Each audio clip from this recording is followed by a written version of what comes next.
ነጸብራቅ የገንዘብ ቁጠባና ብድር ህብረት ስራ ማህበር ሶስተኛ መደበኛ ጉባኤውን በጅጅጋ ከተማ አካሄደ። በራስ የውስጥ አቅም ብቻ ባሳለፈው የስራ ዘመን 27.4 ሚሊዮን ብር ብድር ለአባላት ማሰራጨት መቻሉም ነው የተገለጸው። ነጸብራቅ የገንዘብ ቁጠባና ብድር ኃላፊነቱ የተወሰነ የህብረት ስራ ማህበር ሶስተኛ መደበኛ ጉባኤውን በጅግጅጋ ከተማ አካሂዷል። በጉባኤው የመክፈቻ ንግግር ያደረጉት የነጸብራቅ የገንዘብ ቁጠባና ብድር ኃላፊነቱ የተወሰነ የህብረት ስራ ማህበር ምክትል ቦርድ ሰብሳቢ ወይዘሮ ቤተልሔም መንግስቱ ማህበሩ በራሱ የውስጥ አቅም ብቻ ባሳለፈው የስራ ዘመን 27.4 ሚሊዮን ብር ብድር ለአባላቱ በማሰራጨት የእቅዱን 90% ማሳካቱን ገልጸዋል። በ2018 እቅድ የማህበሩን የሀብት አቅም ወደ 112.9 ሚሊዮን ብር ለማድረስ ትኩረት ተሰጥቶ እንደሚሰራ የተናገሩት ምክትል ቦርድ ሰብሳቢዋ ከዚሁ 90.3 ሚሊዮን ብሩን በቀጥታ ለአባላቱ የብድር አገልግሎት በመዋል የብዙዎችን ህይወት ለመለወጥ በትኩረት ይሰራል ብለዋል።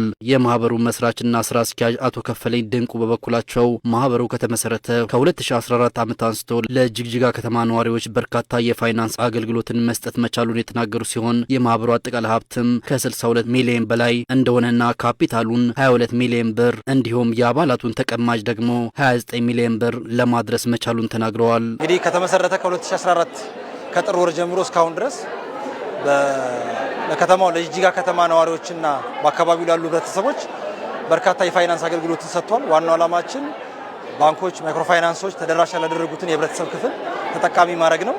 በዛም ደግሞ ተሳክቶልናል። ቢያንስ በተመሰረተባቸው በአጭር ዓመታቶች ውስጥ ህብረተሰቡ ሀሳቡን ገዝቶት እንዲሁም ደግሞ በተጨባጭ ለውጥ አምጥተን አሁን ዛሬ በውጪ ኦዲተር በተጠቀሰው ደረጃ የማህበሩ አጠቃላይ ሀብቱ 62 ሚሊዮን ብር አልፏል።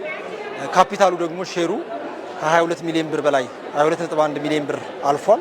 እንዲሁም ደግሞ የአመቱ የአባላት ቁጠባ ከ29 ሚሊዮን ብር በላይ ተሻግሯል። ይሄ ማለት እኛ የገንዘብና ብድር ቁጠባ ህብረት ስራ ማህበራት ስለሆነ ለአባላት ቁጠባን እንዲቆጥቡና መልሰው ደግሞ ባላቸው ቁጠባ መሰረት ብድር እንዲበደሩ ማድረግ ስለሆነ ቁጠባ ላይ በደንብ እንሰራለን። አንድ ሰው ሜምበር ከሆነ ከገባበት ጊዜ ጀምሮ 400 ብርና ከዛ በላይ እየቆጠበ ከሚያገኘው ገቢ ላይ መልሶ ደግሞ ያንን የቆጠበውን ቁጠባ 25%ቱን 4 እጥፍ እያደረግን እናበድራቸዋለን። በዚህ ዓመት ባሳለፍነው በጀት ዓመት በ2017 ለ99 አባላት ከ27 ሚሊዮን ብር በላይ አበድረናቸዋል። ይህ ማለት ተሽከርካሪ ገዝተዋል፣ በማህበራዊ ጉዳይ ገንዘብ ችግር ገጥሟቸው ችግራቸውን ይፈታሉ። እንዲሁም ደግሞ ቤት በጅምር ላይ ያለውን በኮንስትራክሽኑ ዘርፍ በጅምር ላይ ያሉ ስራዎችን ያጠናቀቋሉ። አዳዲስ የገቡ ወደ ቢዝነሱም የገቡ አባላቶች አሉ።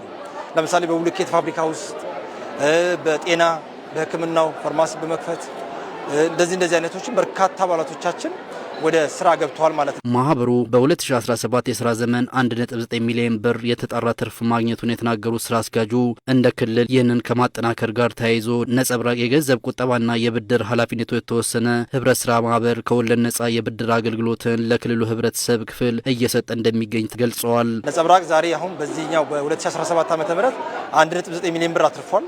ይሄ ማለት ከውጭ ጠቅላይ የተጣራ ትርፍ ነው። ስለዚህ ይሄ ደግሞ መልሶ ለአባላቶቹ በትርፍ መልክ ይከፋፈላሉ ማለት ነው። ባላቸው እጣና ሼር መሰረት መልሰው ይከፋፈላሉ። ለቆጠቡት ቁጠባ ወለድ ይታሰብላቸዋል፣ በየወሩ ወለድ ይታሰብላቸዋል።